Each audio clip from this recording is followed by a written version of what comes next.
जेव्हा आपल्या ध्यानीमनी एखादी गोष्ट नसते ना, तेव्हाच ती गोष्ट घडून जाते आणि आपल्या मनाला खूप छान वाटतं. नमस्कार मैत्रिणींनो, आज माझ्याकडे ना देवीचा कार्यक्रम होता. म्हणजे सवाष्णी बसवायच्या होत्या आणि ओटी भरायची होती. कारण तुळजापूरच्या आणि काळूबाईच्या दोन्ही सवाष्णी राहिल्या होत्या.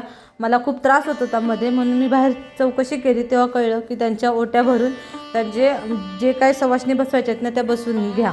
तर त्यासाठी इथं आम्ही पोळ्यांचा स्वयंपाक केला होता. मी आणि आई दोघीच करत होतो. त्यानंतर मी पहिल्यांदा 5 बायकांच्या घरी जाऊन त्यांना हळदी कुंकू लावून सांगून आले की आज सवाष्णी आहेत, त्याच्यासाठी या.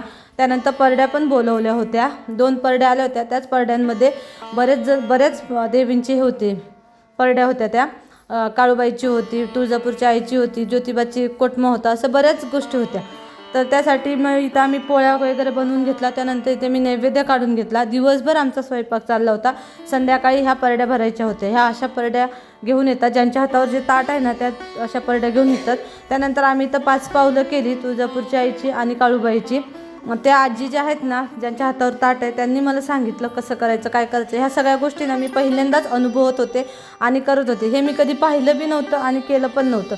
पण मला ना खूप छान वाटत होतं, खूप मस्त वाटत होतं पहिल्यांदा केलं तरी. आणि जे काही देवाची माझ्याकडनं भक्तिभाव आणि श्रद्धेने जेवढं काही करता येईल माझ्या परीने, माझ्या परिस्थितीनुसार तेवढं मी सगळं केलं होतं. त्यानंतर त्यांच्या परड्या भरल्या. गहू, तांदूळ आणि पीठ, मीठ आणि तेलाने ह्या परड्या भरल्या जातात. त्यानंतर त्यांच्या ओट्या भरल्या, नैवेद्य दाखवला, भाजी भाकरीचा आणि पोळीचा नैवेद्य असतो तो दाखवला. आणि त्यानंतर त्या आजींनी थोडीशी देवाची गाणी म्हणली.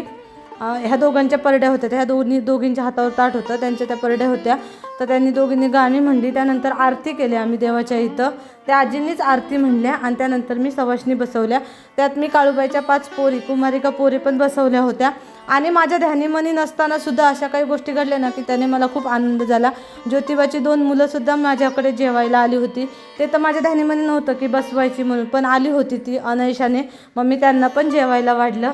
अशा पद्धतीने माझा हा देवीचा कार्यक्रम अगदी आनंदात आणि उत्साहात पार पडला आणि खूप छान वाटलं. घरातलं वातावरण पण खूप छान झालं होतं, प्रसन्न झालं होतं. आणि जे काय मला माहीत नव्हतं आजपर्यंत ते मला सगळं माहीत झालं, माहीत पडलं. तर आजचा व्हिडिओ तुम्हाला कसा वाटला हे मला नक्की कळवा. चला बाय.